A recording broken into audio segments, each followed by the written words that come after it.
c'est de loin la frontière la plus ouf que j'ai jamais vue de ma vie. Je reviens de reportage en Espagne et je me rends compte que ce pays a bien plus de frontières que ce que je pensais. Et il y en a qui sont improbables. Premièrement, Gibraltar. Bon, celle-ci, ok, elle est facile, vous l'aviez certainement, et nous-mêmes, on a déjà fait une vidéo dessus. Mais je dois dire qu'il y a quand même eu du nouveau depuis que moi j'y suis allée. Avant, tu devais faire la queue à la douane une première fois côté espagnol, puis une deuxième fois côté Gibraltar, on checkait tes papiers et tu passais.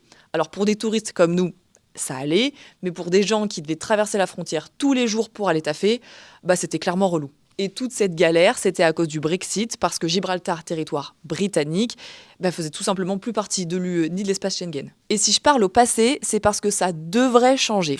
En juin dernier, les deux parties ont signé à Bruxelles un traité qui permettrait de réintégrer Gibraltar dans l'espace Schengen, et donc de faciliter la vie des 15 000 travailleurs transfrontaliers. Affaire à suivre. Deuxième frontière un peu plus niche, l'île des Faisans, dans le Pays Basque, près d'Hendaye. Et d'ailleurs, on avait déjà fait un contenu dessus. Celle-ci, je l'aime bien, elle est mignonne. En gros, la France et l'Espagne se partagent la garde de ce tout petit bout de terre, et donc la frontière change tous les 6 mois. Enfin, last but not least, Ceuta. Et ça, c'est de loin la frontière la plus ouf que j'ai jamais vue de ma vie. Déjà parce qu'elle ressemble à ça. Un mur de 10 mètres de haut, avec plein de barbelés et des caméras de surveillance partout. Et à quelques mètres à peine, de l'autre côté, c'est le Maroc. Je suis allée là-bas pour Enter le mois dernier, et je dois dire que cet endroit, il m'a toujours intriguée.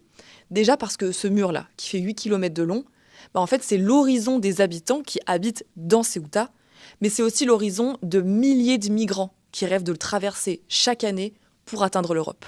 Et ça, malheureusement, bien souvent au péril de leur vie. On a pu parler à 2 d'entre eux, Adam et Anas, 18 ans, des Marocains, qui ont réussi à franchir le mur et à atteindre Ceuta.